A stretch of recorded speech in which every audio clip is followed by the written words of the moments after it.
กันมาเราจะเห็นผู้เล่นแน่เห็นครบหมาทุกคนบ่เห็นครบหมดเลย โตคักแล้วนี่เด่นน้องกันมื้อนี้พาทุกคนมาดินอยู่หานโดนใจเมืองอัศพรแขวงสวรรณเขตสุมเฮาเด้อนี่เด้อหานอยู่บ้านท่าดอกแก้วนี่ละสบายดีล่ะสบายดีแนะนำโตเนี่ยผู้เล่นนี่นั่นซื้อโน่นบ้านต้นเพิงสีโนนสาวบ้านต้นเพิงเนาะแต่มาเฮ็ดงานอยู่นี่บ่อยู่หานโดนใจนี่เฮ็ดนาทีเฮ็ดนั่นเลยแน่นาทีนั่น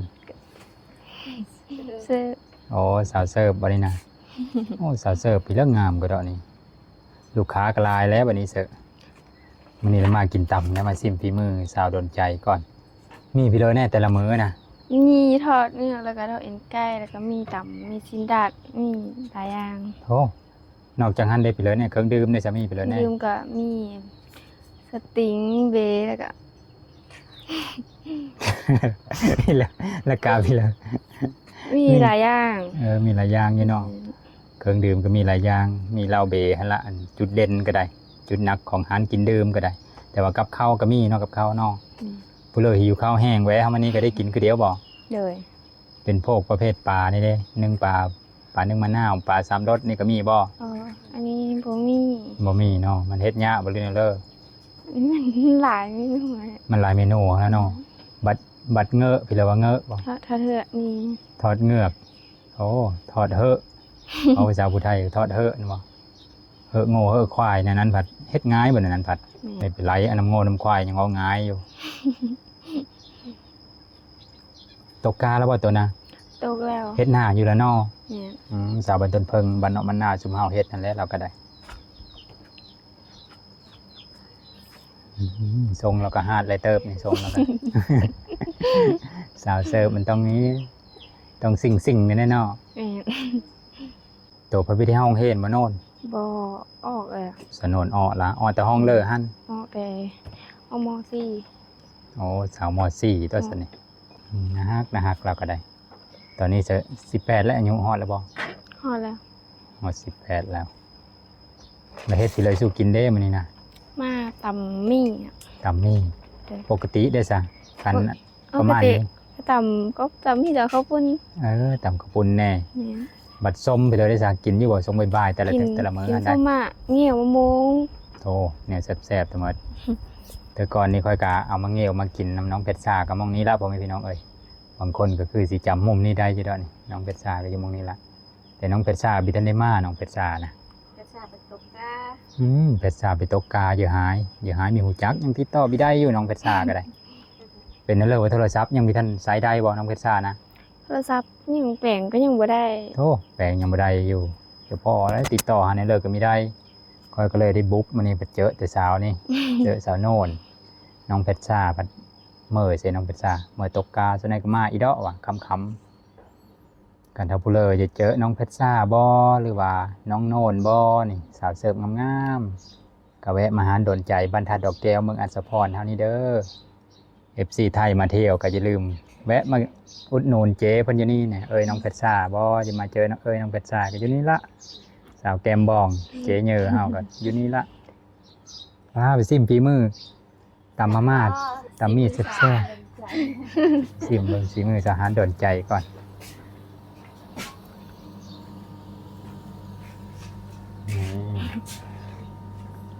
เริ่มค้างเตาแก๊สแล้วเขามาดิท่านครบนี่นะสาวเสิร์ฟมาโดนใจช่วงค่ำๆพวกแต่ละมื้อนั่นบัดมื้อเช้าแล้วเขาก็มื้ออยู่บ้านเขาในนั้นบอกว่าเมื่อคืนนี้นอนอยู่พี่เมื่อคืนนอนนี้แล้วเอาเต็มที่เลยเด้อเสิร์ฟไปเลยแบบเต็มที่เลย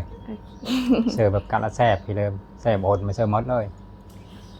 นี่ลองฝีมือสาวโน่นนี่นะงามก็ดอกแบบนี้นะงามแต่ซื้อบ่หรือว่าเฮ็ดอยู่เฮ็ดกินก็แซ่บอยู่บ่ก็พอได้พอได้ดิบัดมื้อแรงมาลูกค้าสั่งได้ผู้เลิกเป็นผู้เฮ็ดเป็นผู้เฮ็ดซุ่มโตแล้วเป็นผู้เสิร์ฟบ่แม่ตีนไก่บ่ใส่ตีนไก่บ่เสิร์ฟไปเลยแน่จ้ะเสิร์ฟรสแต่ละกะละแซ่บเสิร์ฟรสสิได้แต่มามีท่านน้องเพชรซ่าเอาเพชรซ่าแล้วมาอันนั้น ตอนนั้นเขาก็มาแต่ว่าตีรถเขาโห ติดรถโหไปตกกาอยู่หน้าติดรถโหยางรถโห เมื่อกับสาวนำมาเกิด อ๋อเมื่อ2 คน แม่น2 คน คันฮู้จักสมเพิ่นแต่ตอนเช้าๆเพราะว่าสิมื้อนี่โอ้ยมื้อนำแล้วนี่มื้อตกกาซอยคักแล้วนี่ เออ ได้บรรยากาศอีกแบบ แต่ดียังมาเจอสะโนน ต้มตีนไก่ก่อนเฮาเลือกมากินแบบบ่ได้ซื้อ ต้มตีนไก่ก็เนาะเอามันเปื่อยก่อนนั้นบ่ อืม จักโมงแต่ละเธอนะเฮาการเฮางาน เฮาเธอคันแบบแค่เข้ามาตอนจักโมงเขาก็แล้วเข้ามา3โมงเขาก็เริ่ม3โมงเลย โอ้3 โมงก็มีบ่แคะมานะ มีตลอด คิดว่าเฉพาะ6 โมง 7 โมงพุ่นสิเนาะค่ำๆพุ่นสิเนาะ มีสิวะ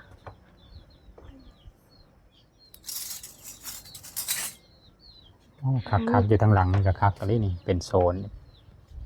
อืม ตีนไก่บักเหยอนึงมีดไปน้อยๆนึง ถ้ามีบ่เห็น หามีเหยอบ่เห็นคันถ้ามากลางคืนนี้เราสิแต่งตัวเซ็กซี่งามๆกว่านี้ได้พ่อแม่พี่น้องเอ้ย แม่น คันมาตอนกลางเว้นแล้วเรา มัน ก็ ฮ้อน มันฮ้อน แบบก็เว้น ขนาดเราแต่งแบบนี้ก็ยังงามเลยกลางคืนนี่เป็นสาวเสิร์ฟนี่แห้งเซ็กซี่นี่โอ้แห้งงาม น้องนวลเฮานี่ก็ได้ น้องนวลสาว18ผิวเราก็ดีเราก็ได้สะออนผิวเราแบ่งกันแน่ คอยซื้อจะได้อัน เบิ่งมุมเลิกก็งามพ่อแม่พี่น้องเอ้ยสาวโนนก็ได้อย่าเบิ่งตอนเราดำหน้าเด้เนาะ เคยแล้วบ่เคยจะได้ดำแล้วบ่ อย่างหึง ยังหึงอยู่กาวิทานยาวจะมิดบ่ แม่นแล้วก็ตุกมี แน่หากระตกกานี่เนาะบ่น้องเพชรซ่าแห้งหากระเมิดตกมานี่ หาก็มาตุก ยังหึงอยู่แต่ละคนได้ดำหน้าปีนี้นะ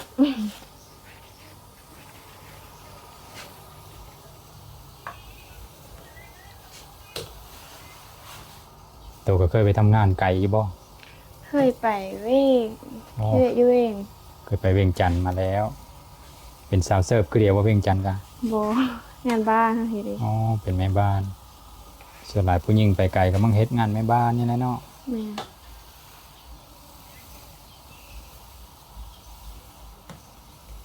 ตัวก็มีเอ่ยอยู่บ่เอ่ยน้องสาวนี่มีบ่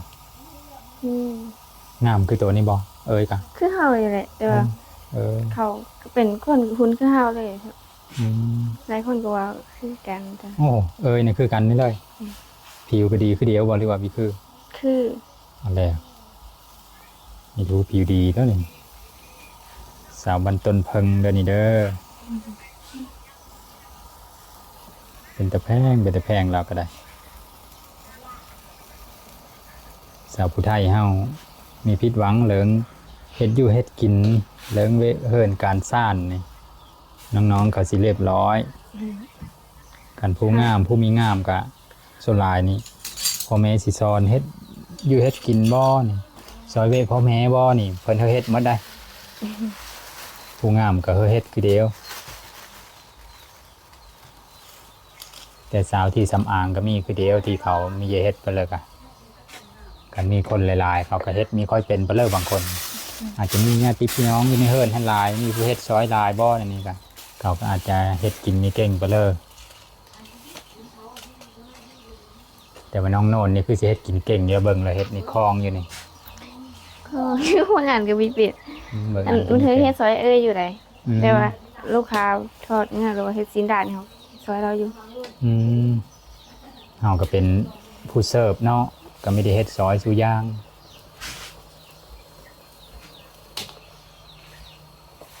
บัดตอนอยู่เฮิรนได้ซะเฮ็ดอยู่เฮ็ดกินซอยพ่อซอยแม่อยู่บ่ เฮ็ดอยู่แบบเป็นกันแม่น เป็นกับเพิ่นกับแม่ แม่น เออจักมื้อละมื้อดินอยู่บ้านตัวก็ได้บ่ ได้ ตอนดำให้ดำหน้าบ่บัดนี้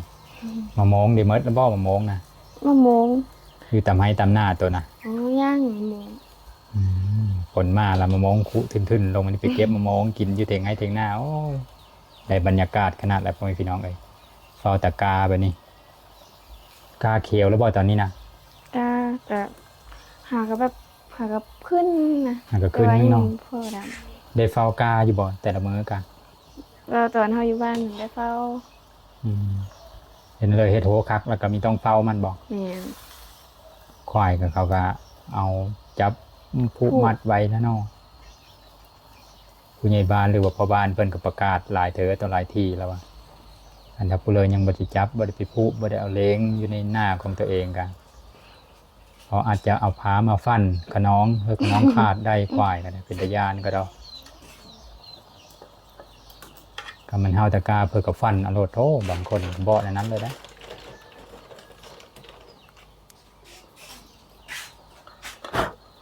ไปเดี๋ยวกินข้าวเทงกับเบิร์ด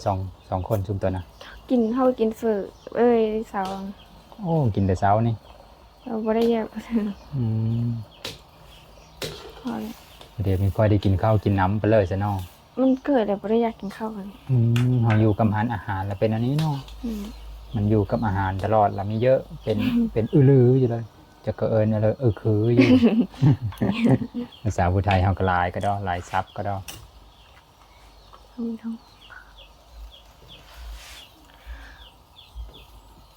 สะอ่อนหุ่นเรานะอบโอ้พอดีงามเลย พอใจอยู่บ่พอใจในหุ่นนี่อยู่บ่ แม่นพอใจว่าง ามเนาะหุ่นนี่งาม เฮาคือบ่เคยจ้อย ยัง ถ้า สิ จ้อ เอา ยแล้วสิบ่คือ กันจอยแล้วมีคือแล้ววะเราหุ่นแบบนี้ตลอดแล้ววะหุ่นอบโอบแบบนี้ตลอด เริ่มเฮ็ดเพิ่นนะ เติมต่ำ ต่ำก่อนเนาะ เนี่ย เอาต่ำบังดูอย่าฟังเสียงต่ำละม้นสำเลอ สำเพลงสแลบ้านนาอยู่บ่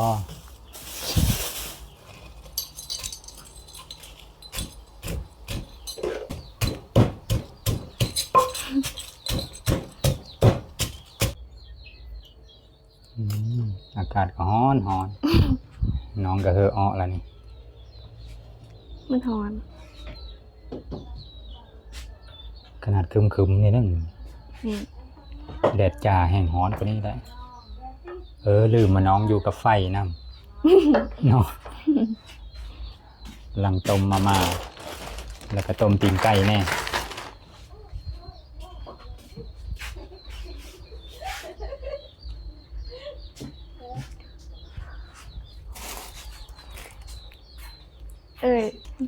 นวดบ่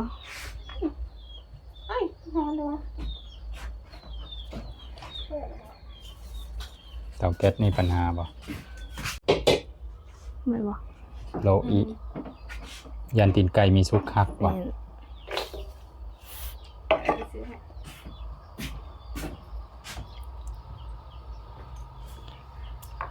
โลดดินไก่อีกเพราะดินไก่บ่สุกคัก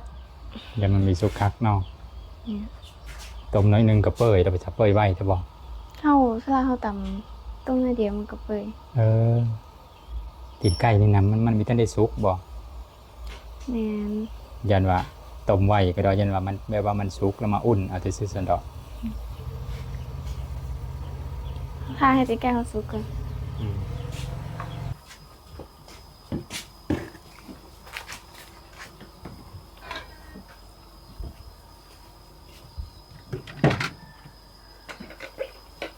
ตอนนี้สุกแล้วตีนไก่เฮาก็ได้ แม่นสุก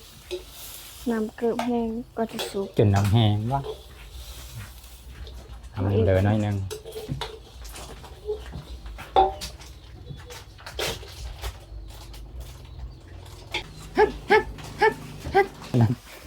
พี่เลิศนะ โจรมาแล้วคุณอ๋อเบิ่งโจรก่อน อะไร สิเลยโจรนั่นโอ้แพทซามาแล้ว กับสาวผู้อีกว่าผู้นั้นนะลืมสับฟ้าใส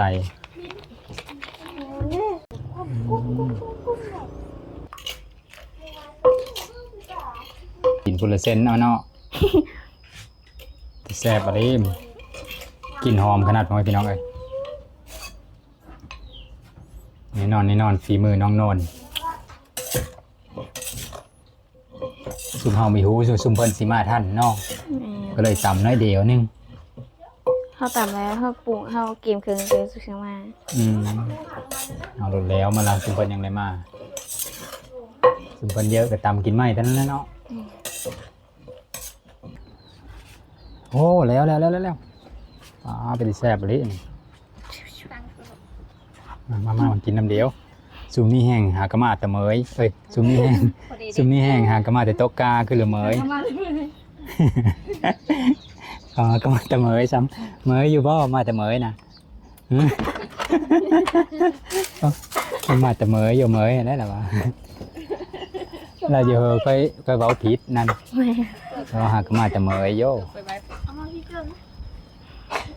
สิเลยเพชรจ้าสบายดีเพชรจ้า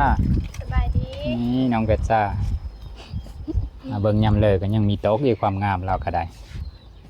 ยังนะฮะคือเก่า ช่วยกู นี่โดนใจเด้อพ่อพี่น้องนี่นำเป๊ปซี่ก่อนเป๊ปซี่ของฮานก็มีอยู่ป่ะ นี่จะเป็นตุ๊กน้อย กันทำเอาหมดนี่ก็เอาอยู่ฮาน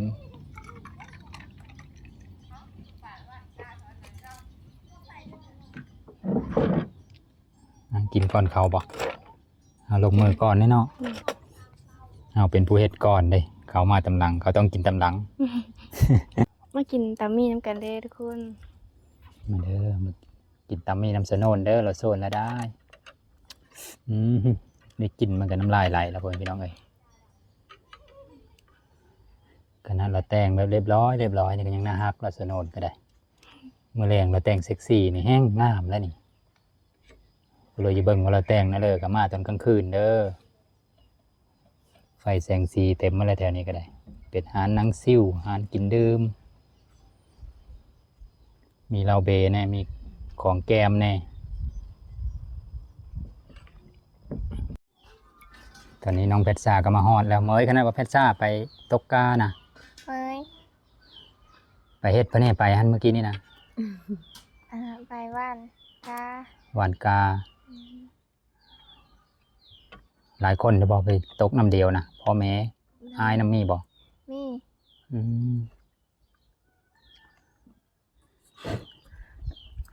เป็นเลิศโทรศัพท์นันดีแล้วบ่ยังอยู่ผู้เลิศแปลงฮันเลิศแปลงคือแปลงสาก็ดอ อยู่ตลาด อยู่ตลาดนี่แปลงเฮือผู้สาวกับแปลงสาก็ดอก็เป็นสางเด้สิรัดคิ้วโลดผู้สาวงามก็ดอนี่ ยังแปลงเฮือสาอยู่เพชรสารถอดดินโทรศัพท์หลายอาทิตย์ละก็จะทักหาเพชรสากะก็จะมาถ่ายคลิปนำกันนัดไม่ได้หูจักบอลเขาอยู่แล้วก็เลยย้างมาเองเลยมาเป็นดิเจอสิ บุกมาเลยนะ เอาไปตกกาแล้วว่ะ ดีที่ยังเจอสะโนนมีผิดหวังเจอสะโนนก็ได้สะโนนกันไม่ธรรมดาผิวดีงามคือเดียวหรอกอะแถมยังเฮ็ดกินแซ่บอีกแต่ค่อยเบิ่งที่เราไม่ทันได้ซิมด้วยเห็นเอ่ยเราว่าแซ่บล่ะเห็นเอ่ยแพทชาว่า เห็นเรากินเอาอยู่เราว่าแซ่บ มาเด้อมาเด้อกูบอกเจ้าของหานเด้อนี่เด้อเอ้ยเพชรชาเจ้าของหานโดนใจ เปิดวันเลยแน่เปิดมือเลยแน่ เปิดคู่มือ โทษกูมือโลด โดน เดี๋ยวจะหยุดเลย หยุดเลย ส่วนหลายวันพี่แล้วลูกค้าหลายนะ จันทร์ฮอดสุกร์ เสาร์อาทิตย์แล้วมีหลายบ่ บ่ค่อยมีปานใด เอ้าในนั้นอีนอ โดน เย็นเดี๋ยวมือเสาร์อาทิตย์คนหลายนี่แม่นบ่ซะ บ่จันทร์ฮอดสุกร์หลาย คล้ายๆว่าคนที่มากินนี่นะมีแม่นประชาชนทั่วไปบ่พวกข้าราชการในนั้นบ่คันถ้าวันหยุดแล้วเขากลับเมื่อบ้านเขาเรียกข้าราชการกลับเมื่อบ้านเขาแล้วมันก็เลยเงียบๆไปอย่าให้ประชาชนทั่วไปมากิน มีอยู่ประชาชนทั่วไปค่ะ ส่วนหลายเขาสั่งพี่เลิกกินที่เขามานะ มาบอกหลายก็มีแต่ต่ำกับซินดาดใน โอ้มีซินดาดนำหรือว่าหมูกระทะพ่อแม่พี่น้องคันว่าซินดาดบางคนอาจจะมันคือพี่เลิกซินดาดเป็นนั่นเลย กับหมูกระทะอันละกันทว่าแบบไทยก็ได้ โดย น้องเพชรชาได้ทำหน้าที่พี่เลยเพชรชานั่น บันซี่ โอ้ไฟบัญชีพวก โดย แคชเชียร์เนาะเกี่ยวกับเงินเกี่ยวกับคำแล้วพวกนี้บอก ไม่ให้จ่ายมาหรอก มันสองสาวนี่ละเสิร์ฟสาวฟ้ากับสาวโน่นเราเป็นผู้เสิร์ฟถ้าสองสาวนี่บ่เป็นสาวเสิร์ฟนะสองสาวนี่บ่สาวเสิร์ฟนะเจ๊เพิ่นฮับเท่านี้บ่หรือว่ามี ตัวนี้ อืม มีคนอยากมาสมัครหลายอยู่สมบัติได้ครับ โอ้มีคนมาสมัครหลายอยู่สัเพิ่นก็เลยบ่ได้ฮับหารเพิ่นก็ยังมีทันได้เติบโตไปเลยเนาะ อันเดียวกัน เพิ่นเอาอย่าลงทุนไปเลยก็ยังกระจงไว้อยู่เพราะมันเป็นหน้าฝนแล้วเพิ่นเอานะตกหน้าแรงเพิ่นยังจัดเต็มนี่โปรโมชั่นไปเลยว่าตอนนั้นละนี่สับฟ้าใสเฮาก็มาแต่ตกกาน้ำน้องเพชรซ่าสับฟ้าใสได้บ้านเกิดบ้านพี่เหลอ วันเกิดนาโพ นาโพนาโพแล้วคือบ้านพี่เหลอแน่ นามาเกิดแล้วเขามี เออ มีกลิ่นข้าวแล้ว เกิดนามาเกิด กลิ่นชากินลาแล้วกัน เราเป็นสาวเสิร์ฟเราต้องเสิร์ฟตลอดมีโซโนนก็ได้ สิ้น เสร็จตลอด ต้องเสิร์ฟเพื่อหมู่ได้ต้องบริการหมู่ดีๆแล้วก็ แล้วแต่เอาน้ำมาให้กินนะ หมู่ยังฮักแพงแล้วอะต้องบริการหมู่ดี หาไม่เห็นเลย เขิน เขินแห้ง ไปน้ำเขินไปน้ เอาป้องตัวทำไม ำนี่อะไรเนาะ แม่น สุดยอด ๆ ส้มยังสองตัว นั่นคือสปาไซนี่ละคลิปมีเป็นสมันเห็นเลยเด้มัน มือจับ เพชรซาปอนบ่ วันเลยค่ะ นี่มอนๆในนี้นี่คลิปมีเป็นเฮ้ยอืม แซ่บก็แซ่บกระซิบเลยค่ะที่มือน้อง อืมแซ่บ เป็นอะไร ๆไม่ธรรมดาต้องฝีมือน้องโนนพี่แล้วเพิ่นก็ลูกโลอยู่เพิ่นก็มีกล้ากินบ่ อย่าอาย ฉะนั้นยังปิดกองพุ่นละยังแฮนเพื่อแฮนมัน ไม่ได้เห็น ตอนนี้เพิ่นก็มีกล้าแฮนพ่อแม่พี่น้องเอ้ย กินแต่เส้นเมี่ยง กินแต่เส้นหมี่ก่อนตอนนี้ อยู่หน้ากองต้องสร้างภาพนิดน้อยนึง หนังกล้องเลย อืม ไม่ต้องน มันปิดกองรถแพชซ่ารถขวาซะก้อนหมู่รถอ๋อนั่นนี่ก็เฮ็ดซาจะตีนใกล้ก้อนหมู่แล้วแพชซ่าเยาะเด้อพ่อแม่พี่น้องเด้อเยาะน้องไปซื่อน้องเรียบร้อย น้องมีเฮ็ดอันนั้นมันริมมาลอยเด้อมาโมงก็ยังหลายอยู่บ่แพชซ่าอยู่หน้าตัวน่ะไปเมื่อกี้นี่ ยังไรอยู่ มาโมงไปเลยโตนบ่หรือว่าไปเด้อ มองต้น โอ้มงโตนรถกระซอได้สามีหลายบ่ เยอะโหยมาก มงโตนแล้วยังมีทันโหยเนาะจะมือพาไปกินนะเด้อมงโตนนะได้อยังบ่ ได้ เสียงแล้วคุณบ่ เลย วันที่เท่าไรไปเสียงแล้วนะ10เท่าไร 13ที่13 ก็เสียงแล้วเนาะ เลย 11นี่ก็เริ่มเสียงแล้วเราก็ได้ เกมอันนี้นะประมาณ สาวมอซี่เด้อน้องเพชรซ่าก็ได้ น้องฟ้าได้สั่งมอเลอร์ละ มอซี่ มอซี่เสียงปีนี้บ่หรือปีเลอร์ อ้อแล้ว จบมอซี่แล้วก็อ้อ ยังไม่ทันเลยครับ แน่ เล่นฮอดกัน ออนกลางปีก็อ้อก่อน อ้อก่อน ตอนนั้นเราติดผู้บ่าวแห้งบ่เลยเลย มอ ตีตัวเองไปเลย ใช่เลยแล้วหาเงิน พี่เดาว่าจะอ้อ อ้อหาเงิน อ้อหาเงินสุมือเนี่ยก็ได้เงินแล้วบ่ จังพอได้อยู่ เดี๋ยวกลับไปเฮ็ดนี่บ่บัดนี้หาเงินได้ละ บริการนะ หันหลังซะแล้วเนาะ แม่น มีโง่ไปได้หันหลังซะละหันมันดนซะเดียวลั่นไปเพื่อไปมั่นได้คือจะเฮ็ดอยู่บ่สุมือนี่ก็อ้อแล้วค่ะ ก็บ่ได้ขึ้น อืม ออกไปนะ นี่เดี๋ยวขึ้นฮอนมันจังมิดเลยเนาะนี่คือผู้บ่าวแน่เนาะผู้บ่าวจะเลิกเดียวไปแล้วกันโอ้ยอย่าลืมสำเลิกกัน คือเห็นหน้าอยู่ล้ำมาล้ำอยู่อะไรผู้บ่าวเสอะเรื่องเฮนจะโยมีเยอะเพลอได้เรื่องเฮนนี่ว่าแต่ผู้เลอแหล้วแนะนำด้วยเพชรซ่ากันถ้าผู้เลอมาไม่ไหมมาเมืองเขาไม่ไหมเขายังไม่ทันรู้จักว่า หารโดนใจอยู่สิเลอนะแนะนำด้วยนะเลอมาในเลอแน่ สมมุติมาทางดงเฮนกะฮอดตลาดเมืองอัสสะพรมี4แยกกะเลี้ยวขวา อืม เลี้ยวขวาเข้ามาหน้อยหนึงกะเห็นป้ายหาดโดนใจ ทางซ้ายหรือทางขวาโดนใจนี่ ซ้าย โอ้ทางซ้ายเนาะ เลย ลงมาหน้อยนึงก็สิเห็นพี่เลิฟอะนะ